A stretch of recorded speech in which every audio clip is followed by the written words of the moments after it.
بسم اللہ الرحمن الرحیم۔ رسول اللہ صلی اللہ علیہ وآلہ وسلم نے ارشاد فرمایا، شیطان اس گھر سے بھاگتا ہے جس میں سورہ بقرہ کی تلاوت کی جاتی ہے۔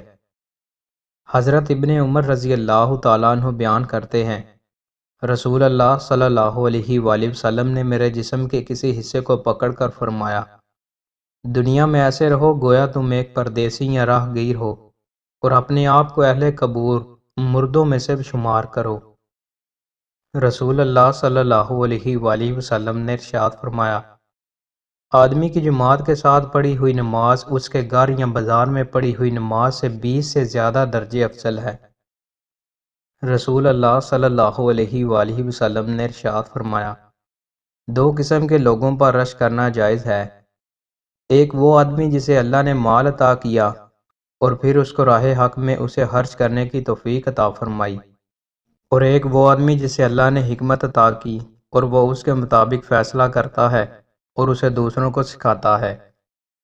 رسول اللہ صلی اللہ علیہ وآلہ وسلم نے ارشاد فرمایا، اللہ اس کے لیے اتنی مرتبہ ہی جنت میں ضیافت کا اہتمام فرماتا ہے۔ رسول اللہ صلی اللہ علیہ وآلہ وسلم نے ارشاد فرمایا، ایک دوسرے کو تحفہ دو آپس میں محبت بڑھے گی۔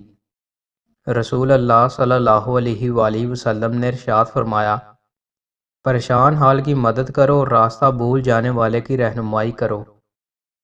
رسول اللہ صلی اللہ علیہ وآلہ وسلم نے ارشاد فرمایا، مجھ پر سب سے زیادہ درود بھیجنے والا شخص روز قیامت میرے سب سے زیادہ قریب ہوگا۔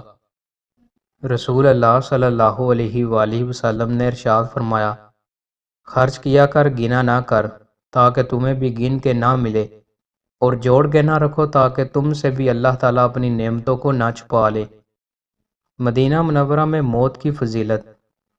رسول اللہ صلی اللہ علیہ وآلہ وسلم نے ارشاد فرمایا، جو شخص مدینہ منورہ میں مر سکتا ہے، یعنی یہاں آ کر موت تک قیام کر سکتا ہے، اسے ضرور مدینہ منورہ میں مرنا چاہیے، کیونکہ میں اس شخص کے لیے سفارش کروں گا جو مدینہ منورہ میں مرے گا۔